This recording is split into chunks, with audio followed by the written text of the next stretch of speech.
Good morning. As things kind of press on my heart, I have a suspicion there's a chance that I might repeat topics. I don't necessarily think that's it's definitely not the worst thing that could happen. But if you find me repeating myself, it's because these are the things that are on my heart to talk about and encourage. So with that said, it's been maybe 2 years, and I read through a book. I think the title was Reach In, Gather Out, maybe Gather In, Reach Out.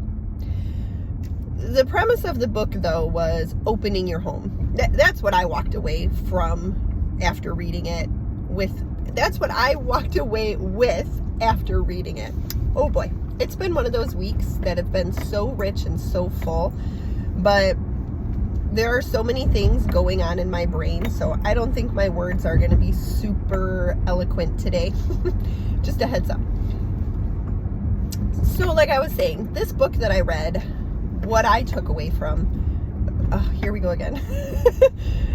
This is what I walked away with as wisdom. Open your home. Open your home. I grew up in a home that was very neat and tidy, not cluttered, super simple, and my joy was to keep my room organized and decorated well. But it was only my room that I had to really manage. So growing up with that as my reality, but not really knowing what goes into keeping a home, livable. That was something I had to learn as an adult. And my mom hosts beautiful things. She is a very simple person. She loves simplicity and she loves people sitting around the table.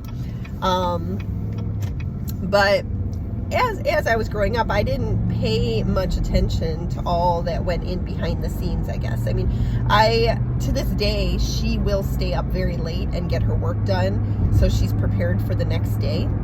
It's something I admire about her because I'm not that way. I will get some things done, but if there's anything left to be done, I'll still go to bed if it's a certain time, because I know that rest is also important. And I actually like to get up early in the morning, and of course my intention is always to get up and read my Bible.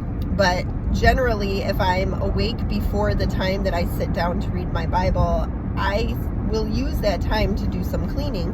But it just, the day-to-day is a consistent effort, and it's a lot of times the same jobs that need to be done. So in short, what my house looks like is not so neat and tidy, but lived in, with some clutter that I prefer that wasn't there. But overall, it's not terrible, but it's not how my house was when I was growing up, I guess is my point. So then you're encouraged to allow people to come into your home where it's lived in and there are messes, and be okay with it. And the Mary Martha story is definitely at the forefront of my mind the last few days. Martha, I'm going off memory, and I always mix them up, but I believe Mary is the one who sat by Jesus and enjoyed his company, and Martha was the one who was harried and just stressed and trying to prepare and keep everything nice. And then a while ago, I learned there is a difference between hospitality and hosting, and that really opened my eyes. Hospitality is opening your home. In whatever state it's in, it's welcoming people in. Hosting is different in the sense that you're putting on more of a presentation. You are making sure that everybody's comfortable and providing the good food and the fine linens and the china, etc., etc. Both are fantastic, and you might find joy in hosting, and I haven't been taught that there's anything wrong with either one, but the encouragement comes from, or the encouragement is for those who are uncomfortable opening their home because their home is lived in or cluttered, or they don't have the best furniture, or whatever the self-conscious aspect of allowing people into your living space may be. I know that it varies for everybody, and I've been kind of in all the areas because, like I said, I grew up with a standard in my home, and but we also didn't have a super open door policy, whereas my husband, when he grew up, they really did have kind of a revolving door. People were always there. So I guess it's kind of what you're raised with, what becomes normal, and that can go for all things, not just the topic that I'm talking about, but we are essentially encouraged to open our doors and let people in. And my purpose for this video is to just share how blessed I've been this past year by doing that. I've mentioned that we have an exchange student, and I don't think I've gone into much detail, but we welcomed a young lady from Germany last August, and she's been living with us this entire school year. I am a person who has big ideas sometimes, and it's my mom and my husband who kind of keep me in line with those dreams, because I do have big ideas sometimes, and this could sort of been classified as one of those big ideas, and I kind of moved it forward without much conversation with my husband. He was aware of it, and he wasn't adamantly opposed to it, but I had it on my heart. It fell into our lap because it was one of those situations where, her profile was shared in a horse group, and my daughter is a horse girl through and through, and my daughter passed it along to me, and it literally, if we could have designed a person to come and live with us for a year, this profile of this girl would have been it. She was from Germany. We have German roots. She rides horses. My daughter has been a horse girl since she was 2 years old. She plays tennis.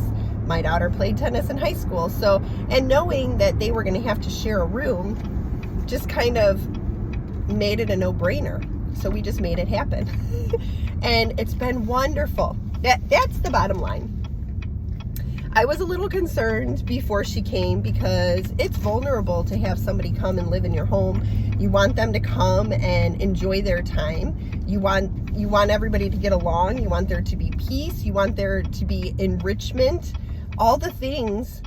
And so I had some expectations, but at the same time, I didn't quite know what we were walking into because we had never done it before. This has been beyond my wildest expectations. One of the best things we could possibly have done as a family. The bonding that has occurred between my kids and our exchange student. The bonding that has occurred between me and my daughter and our exchange student. The bonding that's occurred between the two who are roommates, which is my daughter and our exchange student. All these things. And then to add to it, her mom and her brother are in town this week visiting. And they are just wonderful, wonderful people. We've shared meals together. We've shared laughs. Like we've laughed so much over the last couple days. I can't remember the last time that has happened. It's been such a rich experience. And what I'm saying is, if you don't open yourself up to experiencing things that are maybe a little out of the box, sure, you'll probably be fine. I mean, I know a lot of people who just kind of go day by day and they work, it's very basic and they get their jobs done. But my goal is to seek fullness, but not just the fullness where it's not mindful or intentional. It's the type of fullness that makes a difference in people's lives. And I have that on my heart because I went through a time where, my husband was going through his last kidney transplant, and you stare life and death in the face, and you realize every day needs to matter.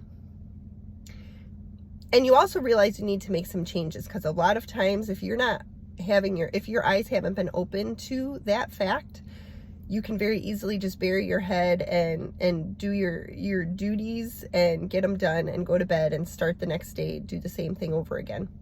And there's a lot of that. I have a lot of mundane chores in my day, but that is not fulfilling to me or to God's kingdom. I do it, and I do it with joy, and I do it with love, but there's just so much more. And I have that in me. I have that seeking in me where I really want to make the days count. And so we're doing it in our own way, but there are so many different ways to do it. And ultimately, it comes down to the relationships you're putting in your life. And so I don't know how I can really close this, but other than consider opportunities. And especially consider the opportunities that seem a little out there, because sometimes those happen to be the best ones. And so I'll leave you with that. Have a great day.